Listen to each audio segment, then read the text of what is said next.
Hello students, हमारा जो topic चल रहा था वो था साइटोप्लाज्मिक इनहेरिटेंस। वैसे मैं इसके बारे में आपको बता चुकी हूँ, फिर भी हम एक क्विक रिवीजन ले लेते हैं इसका। साइटोप्लाज्मिक इनहेरिटेंस यानी कि जो साइटोप्लाज्मिक मटेरियल है उसमें कैसा कुछ पार्ट ऐसा होता है जो कि किसका इनहेरिटेंस का वंशानुगति का कार्य करता है।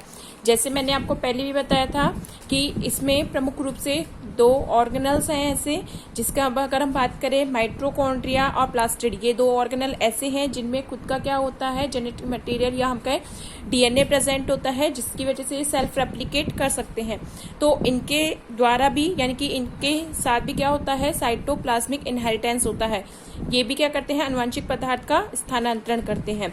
जो साइटोप्लाज्मिक इनहेरिटेंस है वो सबसे पहले किसने बताया था? कार्ल कॉरेंस ने। किसमें बताया था? मिराबिलस जलापा में। जो हम प्लास्टिड वाला जो पढ़ेंगे कि प्लास्टिड साइटोप्लाज्मिक इनहेरिटेंस किसमें हुआ था, तो वो हम किसमें पढ़ेंगे? मिराबिलस जलापा में।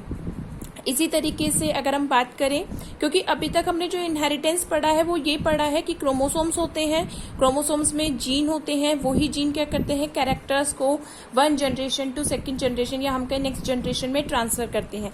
बट कुछ एनिमल्स ऐसे हैं जिनमें इस टाइप का इनहेरिटेंस हमने विजिबल किया है या हम कहें हमने उन पे रिसर्च किया। जैसे अगर हम बात करें स्नेल शेल कॉइलिंग, यानी कि जो स्नेल होता है उसकी जो शेल है उसकी कॉइलिंग किस डायरेक्शन में होगी, लेफ्ट हैंडेड में होगी, राइट हैंडेड में होगी, तो किस डायरेक्शन में होगी, इस पर जो इन्फ्लुएंस होता है वो किसका है? साइटोप्लाज्म का। ठीक है। इसी तरीके से हम बात करें कप्पा पार्टिकल्स इन पैरामीशियम, जो कि कैसे होते हैं किलर एंड सेंसिटिव टाइप्स के होते हैं, तो ये एक इनहेरिटेंस का मोस्ट एग्जांपल है। और अगर हम बात करें मिराबिलस जलापा में, जो मिराबिलस जलापा होता है उसमें कुछ जो लीव्स होती हैं वो कैसी होती हैं? येलो लीफ होती हैं, कुछ ग्रीन लीव्स होती हैं और कुछ कैसी होती है? वेरीगेटेड होती हैं। तो इस टाइप से कुछ अदर एग्जाम्पल है जिनके थ्रू जो प्लांट के कैरेक्टर्स हैं या हम कहें जो एक बॉडी के ऑर्गेनिज्म के जो कैरेक्टर है वो किस में ट्रांसफर होते हैं? एक न्यू ऑर्गेनिज्म में ट्रांसफर होते हैं, बट उन पर न्यूक्लियस का इन्फ्लुएंस ना होकर किसका इन्फ्लुएंस हो रहा है? साइटोप्लाज्म का इन्फ्लुएंस हो रहा है। इसलिए हम इसको क्या कहते हैं? साइटोप्लाज्मिक इनहेरिटेंस कहते हैं। आज हम उसका जो एग्जांपल लेके चल रहे हैं वो लेके चल रहे हैं स्नेल शेल कॉइलिंग, यानी कि स्नेल में जो शेल कॉइलिंग होती है वो किस टाइप से होती है। तो स्नेल सेल कॉइलिंग की अगर हम बात करें तो स्नेल सेल कॉइलिंग जो है वो किसका है? मैटरनल इनहेरिटेंस का।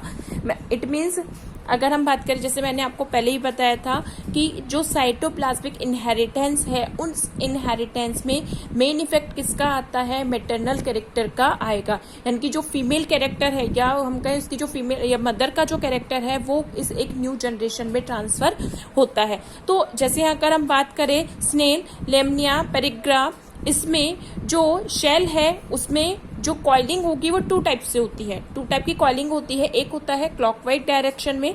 जो क्लॉकवाइज डायरेक्शन होता है उसको हम किससे, वो एक डोमिनेटिंग कैरेक्टर है और डोमिनेटिंग कैरेक्टर को हम किससे डिनोट कर रहे हैं? कैपिटल डी से।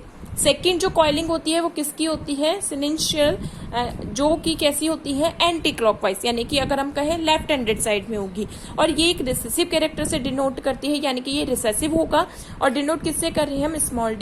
स्मॉल डी से। अब फर्स्टली अगर हम बात करें कि ये मैटरनल इनहेरिटेंस है कैसे, तो मैटरनल इनहेरिटेंस सबसे मैंने आपको पहले ही बताया था कैसे होता है कि जो एग होगा, ठीक है, एग में क्या होता है? एग में प्रेजेंट होता है न्यूक्लियस एंड देन उसमें होता है साइटोप्लाज्मिक मटेरियल। एंड ये कौन है? ये फीमेल गैमेट है।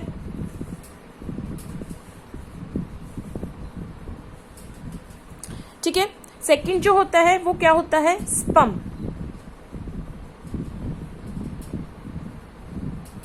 स्पर्म का जो हम कहें न्यूक्लियस होता है। अब जब इन दोनों का आपस में फ्यूजन होता है, फ्यूजन इट मीन्स जब फर्टिलाइजेशन होगा, फर्टिलाइजेशन के प्रोसेस में क्या होता है कि जो एग होता है उस एग में सेल्फ न्यूक्लियस है, सेल्फ का क्या होगा? साइटोप्लाज्मिक मटेरियल है, लेकिन स्पर्म का केवल इसमें क्या ट्रांसफर होता है? जेनेटिक मटेरियल, या हम कहें केवल न्यूक्लियस ही ट्रांसफर होता है, साइटोप्लाज्म का ट्रांसफर नहीं होता। तो जब इसमें साइटोप्लाज्मिक ट्रांसफरेशन नहीं है, केवल किसका है? न्यूक्लियस ट्रांसफर है। और यहाँ हम बात करें क्या कि साइटोप्लाज्मिक इनहेरिटेंस की बात कर रहे हैं, तो जो भी एंसेस्टर होगा उसमें शेल की कॉइलिंग वो होगी जो मैटरनल है। यदि अगर हम बात करें मैटरनल से, मीन्स अगर मैटरनल जो स्नेल है उसकी कॉइलिंग कैसी है, राइट हैंडेड साइड है, तो वो कैसा होगा, यानी कि एंसेस्टर की कॉइलिंग भी कैसी होगी, राइट हैंड साइड की हो, चाहे वो मेल हो चाहे फीमेल हो।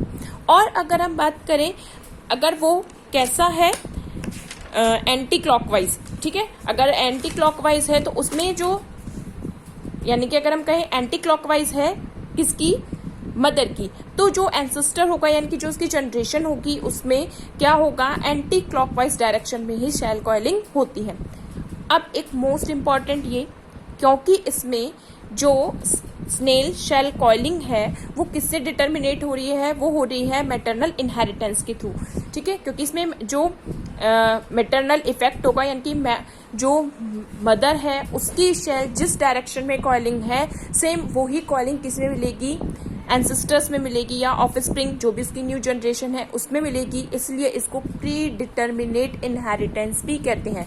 मोस्ट इंपॉर्टेंट, क्योंकि मदर का जो कैरेक्टर है वो ऑलरेडी डिसाइडेड है, जो भी ऑफस्प्रिंग होगा उसमें मदर का कैरेक्टर। अब एक चीज और इम्पॉर्टेंट है इसमें, लेकिन ये डिसाइडेड कब होगा, जब उसमें जो कैरेक्टर है वो प्रेजेंट है।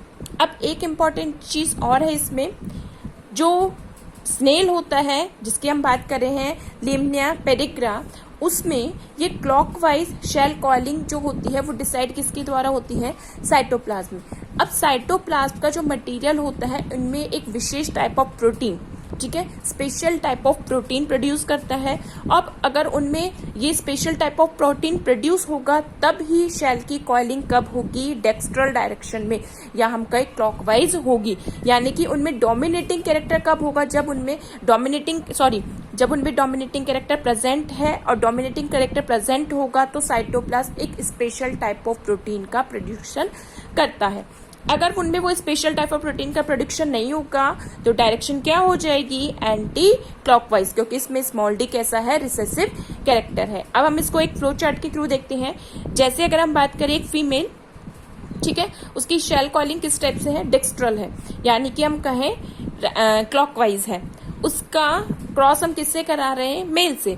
मेल में क्या है, उसकी शेल कॉइलिंग कैसी है, सिनेंशियल है, यानी कि हम कहें एंटी क्लॉकवाइज है। जब हम इसका क्रॉस करा रहे हैं, मोस्ट प्रोबेबली F1 जनरेशन में क्या होगा, जो इफेक्टिव है यानी कि जो हम कहें डोमिनेटिंग कैरेक्टर होता है वो प्रेजेंट होता है। तो यहाँ डोमिनेटिंग कैरेक्टर में क्या होगा, डेक्स्ट्रल होगा। अब यहाँ पर जो डेक्स्ट्रल है वो किससे हुआ है कि फीमेल में डोमिनेट कैरेक्टर प्रेजेंट है। ये डोमिनेट कैरेक्टर क्या करेगा, ये dominate character special type of protein produce करेगा, और special type of protein produce होने पर जो एंसेस्टर होगी उनमें क्या होगी, कॉइलिंग डेक्स्ट्रल होगी, ठीक है। अब हम इसका क्रॉस करवाते हैं, यानी कि सेल्फिंग। ये F1 जनरेशन थी, अब हमने इसकी क्या कराई, सेल्फिंग कराई। तो जो F2 जनरेशन होती है, उस F2 जनरेशन में क्योंकि मदर का कैरेक्टर क्या है, डेक्स्ट्रल है, ठीक है, हमारा जो क्रॉस होता है नॉर्मली उसमें हमारा रेशियो क्या आता है, 3:1, लेकिन यहाँ पर रेशियो क्या आएगा, यहाँ पर कोई रेशियो नहीं है, यहाँ पर ऑल आर डेक्स्ट्रल। क्यों, क्योंकि मैटरनल इफेक्ट क्या है, डेक्स्ट्रल है, इसलिए यहाँ पर कॉइलिंग क्या होगी, सभी में डेक्स्ट्रल ही होगी। अब हम बात करें कि ये कैसा है, ये सिनेंशियल क्यों नहीं है, क्यों, क्योंकि मैंने कहा ये प्री डिटर्मिनेट है, ठीक है। यहाँ पर जो शेल कॉइलिंग है वो किसके थ्रू हो रही है, साइटोप्लाज्म के थ्रू हो रही है। अब साइटोप्लाज्म में क्या हो रहा है कि प्रोटीन जो होता है वो किसके थ्रू प्रोड्यूस हो रहा है, एक में तो ये कैरेक्टर प्रेजेंट था। अब इसका अगर हम नेक्स्ट क्रॉस देखेंगे, अगर हम इसको लेते हैं नेक्स्ट में, ठीक है, क्योंकि इस जो एंसेस्टर है यानी कि इस एंसेस्टर में तो क्या होगा, आगे प्रोटीन प्रोड्यूस नहीं होगा। क्यों नहीं होगा, क्योंकि इसमें क्या है, रिसेसिव कैरेक्टर है। साइटोप्लाज्म में ये क्या करेगा, ये प्रोटीन को प्रोड्यूस नहीं कर पाएगा। तो नेक्स्ट जो जनरेशन होगी उसमें कैसा कैरेक्टर आएगा, उसमें आएगा सिनेंशियल कैरेक्टर आएगा। होप आपको ये समझ में आया हो। फिर भी अगर आप इसमें किसी को कोई प्रॉब्लम हो, नहीं समझ में आया हो, तो दोबारा पूछ सकता है। अब मैंने इसका एक सेकेंड एग्जांपल भी लिया है। जैसे मैं आपको यहाँ बता चुकी हूँ कि स्नेल में जो शेल कॉइलिंग होती है वो कैसी होती है, मैटरनल इफेक्ट, ठीक है, और कैसी होगी, प्री डिटर्मिनेट इनहेरिटेंस में होगी। क्यों? क्योंकि इनमें जो डोमिनेट कैरेक्टर वाला जीन होता है डी, वो क्या करता है, एक विशेष type, special type of protein produce करता है, जिससे क्या होती है, शेल की कॉइलिंग कैसी होगी, राइट हैंडेड यानी कि क्लॉकवाइज डायरेक्शन में होगी। इनमें यदि रिसेसिव कैरेक्टर प्रेजेंट होगा तो शेल की जो कॉइलिंग है वो कैसी होगी, सिनेंशियल होगी। जैसे अगर हम बात करें, देखो यहाँ हमने कैसा लिया है, फीमेल, कैसी है, सिनेंशियल, यानी कि इसमें रिसेसिव कैरेक्टर है, जबकि हम इसका किससे करा रहे हैं, क्रॉस डेक्स्ट्रल से, ठीक है, लेकिन वो मेल में है। अब इसमें क्या होगा, फर्स्ट जनरेशन में कैरेक्टर किसका आएगा, मदर का कैरेक्टर आएगा। मदर में कैसा है शेल कॉइलिंग, लेफ्ट या हम कहें एंटी क्लॉकवाइज, लेफ्ट हैंडेड या एंटी क्लॉकवाइज।